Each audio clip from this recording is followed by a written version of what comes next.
നിങ്ങൾക്ക് ദൈവത്തോട് പ്രാർത്ഥിക്കാനുള്ള സാഹചര്യം ഉണ്ടാകുമ്പോൾ നിങ്ങൾ എന്താണ് ദൈവത്തോട് ചോദിക്കുക? സന്തോഷം, സമാധാനം, പ്രശ്നങ്ങളില്ലാത്ത ജീവിതം.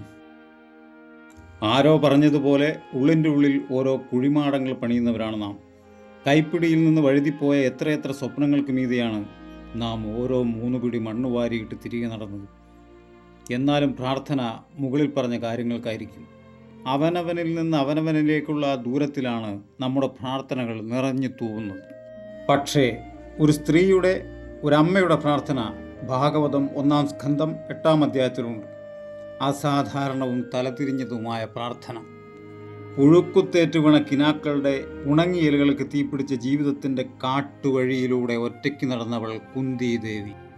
കൃഷ്ണൻ ഹസ്തിനപുരം വിടാൻ പോകുന്ന സമയം. കുരുക്ഷേത്ര യുദ്ധം അവസാനിച്ചു. പാണ്ഡവർ രാജ്യം നേടി. എല്ലാം സമാധാനത്തിലേക്ക് പോകുന്ന സമയം. അവർ അപ്പോഴാണ് കൃഷ്ണനോട് ആ അസാധാരണ പ്രാർത്ഥന നടത്തിയത്. ജഗദ്ഗുരുവേ, ദുരന്തങ്ങളും ദുരിതങ്ങളും വീണ്ടും വീണ്ടും വരട്ടെ. എങ്കിൽ ഞങ്ങൾക്ക് നിന്നെ കാണാനും നിന്നെ ഓർക്കാനും കഴിയും. നിന്നെ കാണുന്നവർക്ക് പിന്നീട് ഈ ജനന മരണ ചക്രം വീണ്ടും കാണേണ്ടി വരില്ല. എന്തുകൊണ്ടായിരുന്നു ആ പ്രാർത്ഥന? കുന്തി തൻ്റെ ജീവിതമോർത്തു. ലാക്ഷാഗൃഹത്തിലെ വാസം, വനവാസം, അനവധി അപമാനങ്ങൾ, യുദ്ധം, ജീവൻ തന്നെ അപകടത്തിലായ നിരവധി സംഭവങ്ങൾ, ഇവയെല്ലാം ഉണ്ടായപ്പോൾ കൃഷ്ണൻ അവരെ രക്ഷിക്കാനുണ്ടായിരുന്നു. അപ്പോൾ കുന്തിക്ക് ഒരു തിരിച്ചറിവുണ്ടാകുന്നു. കഷ്ടങ്ങൾ വരുമ്പോഴാണ് നാം ദൈവത്തെ കൂടുതൽ കൂടുതൽ ഓർക്കുന്നത്. അങ്ങനെയായിരുന്നു ആ പ്രാർത്ഥന രൂപപ്പെട്ടത്.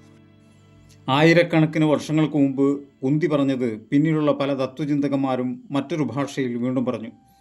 മനുഷ്യൻ പലപ്പോഴും വേദനയിലൂടെയാണ് സത്യത്തെ കാണുന്നത് എന്ന് പറഞ്ഞത് ഡാനിഷ് തത്വചിന്തകൻ സോറൻ കിയർക്കെഗോഡായിരുന്നു. റോളോമേ, എക്സിസ്റ്റൻഷ്യൽ സൈക്കോളജിസ്റ്റ്, പറഞ്ഞത് മനുഷ്യൻ്റെ ആഴത്തിലുള്ള വളർച്ച പലപ്പോഴും ആങ്സൈറ്റിയും സഫറിങ്ങും വഴിയാണ് ഉണ്ടാകുന്നത് എന്നാണ്.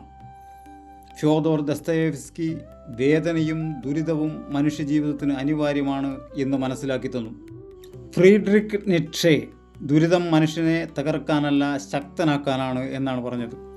കുന്തിയുടെ പ്രാർത്ഥന വിക്ടർ ഫ്രാങ്കിൻ്റെ ലോഗോതെറാപ്പി എന്ന ചിന്താഗതിയുമായി ബന്ധിപ്പിച്ചു നോക്കുന്നത് കൗതുകരമാണ്.